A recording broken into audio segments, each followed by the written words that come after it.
திருப்பணி செய்யறதுக்கு பணம் தேவையில்லை, திருப்பணி செய்யறதுக்கு ஜாதி தேவையில்லை, சிவாலயம் கட்டுவதற்கு தகுதி தேவை கிடையாது. ஒன்னே ஒண்ணுதான் தேவை, நெஞ்சில உறுதிப்பாடும் உண்மையான அன்பும் இருந்தால் சிவாலய பணி செய்ய முடியும்.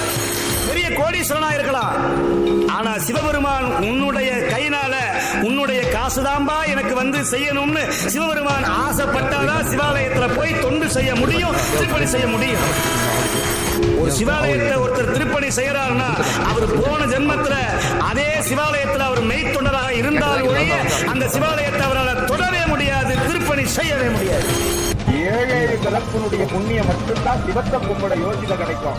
அந்த புண்ணியம் எங்களுக்கு கிடைச்சிருச்சு. வணங்க காரணம் என்ன கொண்டாடுது. பிரம்மபம் பார்த்தீங்கன்னா அது வேலைலாம் முடிச்சாச்சு. பழமையான லிங்கன்றதுனால அது கரெக்டாக சைஸ் கட் பண்ண முடியும்.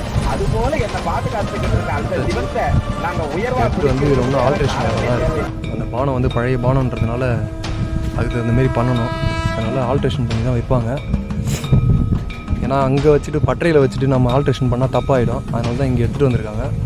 எடுத்துகிட்டு வந்து இங்கே இன்னும் ஆல்ட்ரு பண்ணுறது வந்துருக்காங்க. ஆல்ட்ரு பண்ணிவிட்டு எடுத்து அதில் எடுத்து ஃபிட் பண்ணணும். ஃபிட்டிங் தேதி வந்து பார்த்திங்கன்னா ஆவுடைய பிரதிஷ்டை தேதி வந்து பார்த்திங்கன்னா ஆவணி 7 ஆகஸ்ட்டு 23 வந்து பிரதிஷ்டை நடக்க உள்ளது. குழுவில் உள்ள அனைவரும் கலந்து கொள்ளணும். உலகத்துல எங்க தோண்டினாலும் பழமையின் அடையாளமா கிடைக்கிறது சிவலிங்கம் மட்டுமே. ஈசனே பழமைக்கும் பழமையானவர்.